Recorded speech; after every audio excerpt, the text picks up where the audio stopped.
Halacığım konuş şimdi. Ne konuşamazsın? Halam güzel tendirde lavaş çekir. Afiyet olsun. Allah razı olsun. Helal hoş olsun. Anasına babasına rahmet. Anamın yerini hiç belli ettirmedi. Tamam. Allah razı olsun. Küçük annenem. Afiyet olsun. Sağ olasın. Helal hoşun olsun. Eltisi de geldi yaydı, ondan da Allah razı olsun. Ha, tendirin içini de çekeyim.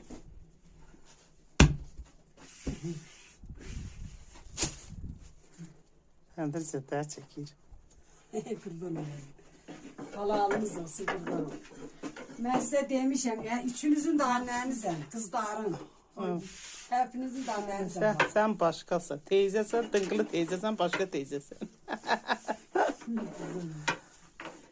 Vallahi ben tünenden öyle bilirim. Lavaşımı da göstereyim. Çok güzel. Tünenden öyle bilirim. Ablam gelipti. Ben de çok seviştim. Çok mutluyum. Sanki ablam eti ölmüştü. Allah razı Öyle olsun. bilirim abamsa. Her zaman başım üstte yeriniz var. Burada bir küçük anneniz olduğunu unutmayın. Allah razı olsun. Allah evlatlarını sağlasın. Allah sağlık sıhhat versin. Başımızdan eksik etmez. Amin. Cümlemizi. Evet. Ayakta tendir daha güzeliymiş.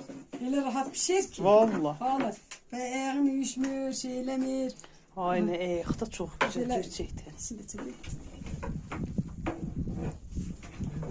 Tendirimiz burum burum çok güzel. Lavaşımız oldu.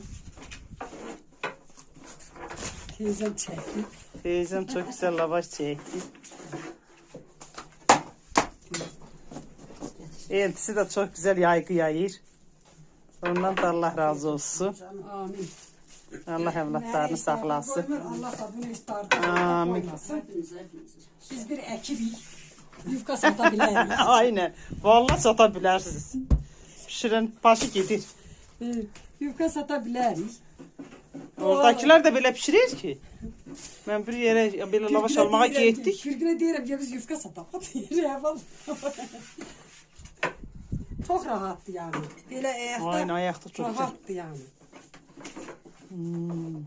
Ayağın zaten üşmüne hanım.